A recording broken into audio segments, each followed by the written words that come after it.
एक नोटिफिकेशन 2 दिन पहले आया आरबीआई का, जिसमें 5500 करोड़ रुपया सरकार फिर से कर्ज लेने वाली है। पिछले 19 साल शिवराज जी जिस तरीके से बेहताशा बेरोजगारी और 30,000 रजिस्टर्ड झूठ बोले, तो हमने झूठ और बेरोजगारी का एक मामा देखा था। 2 महीने से 30 साल में सबसे ज्यादा क्राइम अपराध अगर कहीं हुए तो मध्य प्रदेश में, और पिछले 1 साल में 28,000 करोड़ रुपया शिवराज जी ने कर्ज लिया था, उनकी सरकार ने लिया था। 2 महीने में 15,000 करोड़ रुपए का कर्जा आदरणीय शिवराज सिंह हमारे आदरणीय मोहन भैया ने ले लिए, मोहन यादव जी ने ले लिए। एक दिमाग में स्वतः आती है बात कि 19 साल झूठ और बेरोजगारी के मामा थे, 2 महीने कर्ज और क्राइम के काका है। मंदिर और आस्था की बातों पे और आर्थिक व्यवस्था आपके घर की बिगड़ती है, प्रदेश की बिगड़ती है। आपका बेटा बेरोजगार है, आपका बेटा नशा कर रहा है, आपके घर में महंगाई का तांडव है, आपके परिवार में कोई बीमार हो जाए तो त्राही त्राही मच जाती है। अब आप देखो कि हर तरह की आर्थिक अराजकता हर परिवार में है। एक परिवार ऐसा नहीं है जिसमें किसी प्रकार की यातना 80% लोग कर्जदार है। आज किसी बैंक का कर्जा है, साहूकार का कर्जा है, कोई संपत्ति बिक्री है। ये हालात मध्य प्रदेश के हर घर के हैं और इसी का असर सरकार पे है।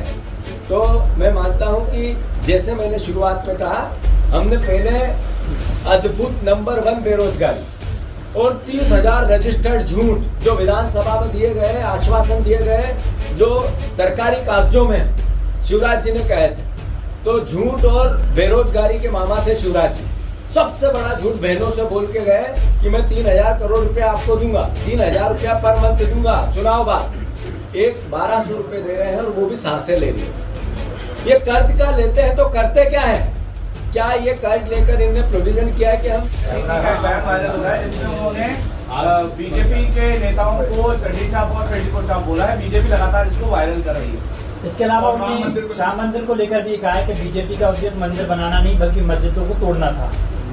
आज तक मैं बार कह चुका हूँ, हर बार कह चुका हूँ, फिर इस बार कहूँगा। कांग्रेस पार्टी का मोटिव एक है, हमें विपक्ष की भूमिका मिली और विपक्ष की भूमिका है कि मध्य प्रदेश कांग्रेस कमेटी जो रामायण और गीता जैसा वचन पत्र है, जिसमें जो बातें बीजेपी ने प्रदेश के सामने रखी और वोट ली है, उसको वो पूर्ण करें। इस पे हम काम करें। जहाँ तक धार्मिक आस्थाओं का सवाल है, हम सबकी धार्मिक आस्थाओं का सम्मान करते हैं। मैं हिंदू हूँ, भगवान राम में आस्था रखता हूँ, भगवान राम की आस्था और हिंदू धर्म के अनुसार अपनी जीवन पद्धति जीता हूँ, उसके लिए मुझे गर्व है। मेरा संविधान ये कहता है जो जैसा है, जिस धर्म में जीता है, वो उस धर्म के अनुसार अपनी जीवन पद्धति को रखे। ये हमारे हिंदू धर्म की भावना और परंपराओं में मैं इसका भी सम्मान करता हूँ। बाकी बातों को मैं किसी पे कोई उत्तर नहीं देना।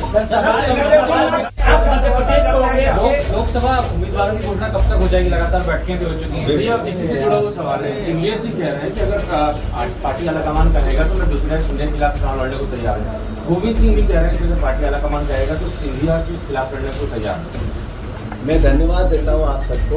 जो पहले आप लोग ये कहते थे कि वरिष्ठ नेता चुनाव लड़ने के लिए तैयार नहीं है, मैं जैसा मैंने कहा, पार्टी ने अपनी लोकसभा की पूरी प्रिपरेशन टिकट वितरण की कर ली है।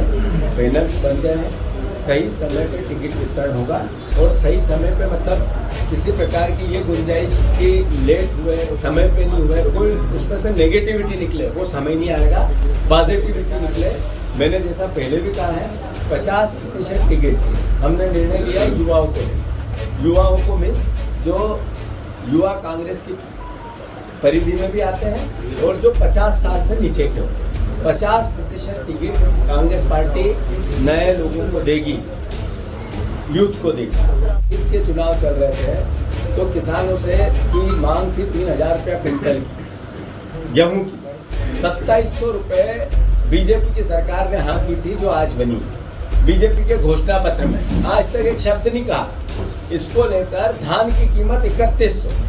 कांग्रेस पार्टी ने निर्णय ले लिया है कि हम अपने कार्यकर्ताओं के साथ और किसानों के साथ आंदोलन करें। अभी इस हफ्ते हम सारे ब्लॉक स्तर पर ब्लॉक अध्यक्षों के साथ किसानों के परिवारों को साथ लेकर हर ब्लॉक पे प्रदर्शन करेंगे। अगले हफ्ते जिला पे हम हर जिला स्तर पर किसानों के मिनिमम, आपने 2700 रुपए की गेहूं की बात की थी, कलेक्टर को मुख्यमंत्री के नाम ज्ञापन देकर, धरना देकर हम अपना विरोध प्रदर्शन करेंगे, किसानों के हितों की आवाज उठाएंगे।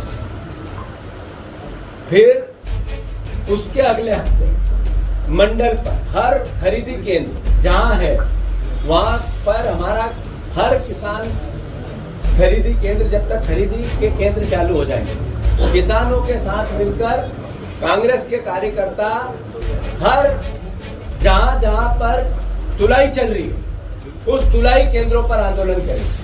तुलाई केंद्रों पर आंदोलन करें। जितने तुलाई केंद्र है पूरे मध्य प्रदेश में 2700 रुपए का दाम, इसको न्याय यात्रा, न्याय जैसी मैंने अभी बात की युवाओं की बेरोजगारी की, मैंने बात की किसानों के हक और अधिकार की, एमएसपी की, महिलाओं की, जैसे मैंने कहा कि क्राइम इतना बड़ा है कि हर तीसरी महिला किसी से, तीसरे घर की एक बहन हमारी किसी न किसी रूप में यातनाएं झेलती है।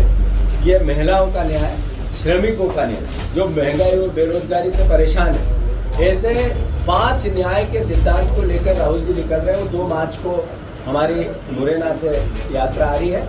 2 मार्च को उसका ध्वज का आदान प्रदान होगा दोपहर को 1 बजे। उसके बाद उसी दिन ग्वालियर, उसके रोड शो होगा, बड़ी आम सभा होगी मुरैना में, उसके बाद रोड शो होगा ग्वालियर में, उसके बाद रात्रि विश्राम ग्वालियर में ही होगा। दूसरे दिन शिवपुरी के एक आदिवासी संवाद, आदिवासी शहर या आदिवासियों से एक संवाद का आयोजन राहुल जी के साथ है। पूरा देश देख रहा है इस बात को। जो चुनाव हुए, जो माहौल होता है उसके विपरीत परिणाम निकलते हैं। पूरा देश देख रहा है इस बात को। तो मैं मानता हूँ ऐसे में आम जनता की अब जन भावना बनती जा रही है कि ईवीएम के खिलाफ वो 70% लोग जिनके मन में कुशंका है इस बात की प्रणाली पर विश्वास नहीं होता है, अब वो सड़क पे आए। कांग्रेस पार्टी, मध्य प्रदेश कांग्रेस पार्टी आने वाले समय में जो चुनाव प्रणाली की इस व्यवस्था के लिए एक तरह से जो सुप्रीम कोर्ट ने कहा, इसका स्वागत करती है और नरेंद्र मोदी के न्यू इंडिया इस तरह के लोकतांत्रिक व्यवस्था की निंदा करती है। साथियों, फिर से कांग्रेस पार्टी गेहूं के दाम को लेकर, किसानों के हितों की रक्षा को लेकर पूरे प्रदेश में एक पखवाड़ा आंदोलन का, और साथ ही साथ 2 तारीख से न्याय यात्रा की आप बात कर रहे हैं, कांग्रेस न्याय यात्रा हमारा भी है उसके साथ। मुझे खुशी हुई कि पत्रकारों के लिए न्याय की बात आप लोग करने लगे। मुझे पता है कि पत्रकारों के साथ सबसे बड़ा अन्याय वो होता है जो उसकी आज इंडिया है, उसमें उसके घर को चलाने में परिस्थिति, परिवार को चलाने में परेशानी आती है। ये महंगाई है, पत्रकारों को भी किसी न किसी प्रकार से यातना दे रही है। उसकी जाति की यादव पूछ के मारा जा रहा है उसको। उसके गार्ड राहुल गांधी के जो यात्रा में सुरक्षा गार्ड लगे हुए हैं। राष्ट्रीय स्तर पे कांग्रेस का प्रयास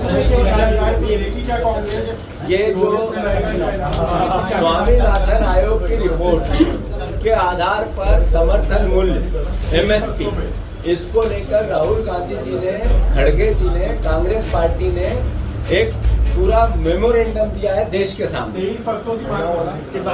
जो स्वामीनाथन आयोग की रिपोर्ट के अनुसार जितनी मांगे होगी, जितनी फसलों के समर्थन मूल्य की बातें होगी, कांग्रेस पार्टी उसकी गारंटी लेगी जब चुनाव जिसका जो सारी स्वामीनाथन आयोग की रिपोर्ट के अनुसार उसमें संख्या कितनी है उसी में उतनी सारी दे खर्च की किस्तें देनी। यानी आपका अनुमानित बजट ये बनाते हैं 2 लाख करोड़ रुपए से कुछ ऊपर, उसमें से लगभग 1.25 लाख करोड़ रुपया, 1.5 लाख करोड़ रुपए का काम होता है जो आवक जावक ईमानदारी से होती है, जिसको खर्च भी किया जाता है और आता भी है।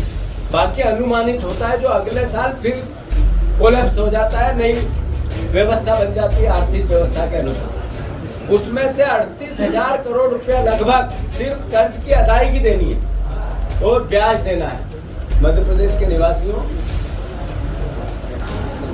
ये सरकार को हम चुनते हैं अलग अलग 2500 करोड़ रुपया कर्ज लिया, फिर 7 फरवरी को 3,000 करोड़ रुपया कर्ज लिया और अब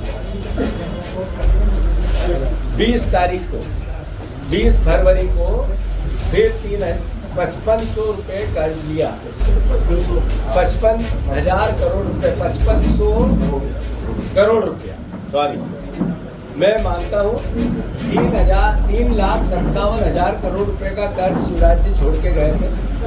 पिछले साल लगभग 42,000 करोड़ रुपया 28,000 करोड़ रुपया कर्ज शिवराज जी ने लिया था और लगभग 2 महीने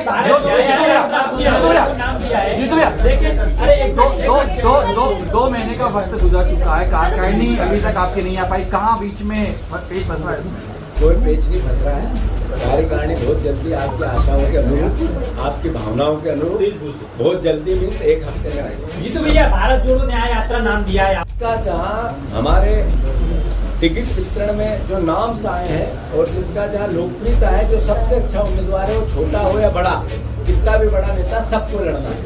ये निर्णय पार्टी ने भी लिया है और सब वरिष्ठ जनों को इसके लिए मैं एक तरह से ऊपर पार्टी लीडरशिप ने निर्देश भी दिया कि आप पत्रकारों की महंगाई की मार पड़ रही है, न्याय की बात हो रही है, कांग्रेस पार्टी कर रही है। पत्रकारों को जिस तरीके से एक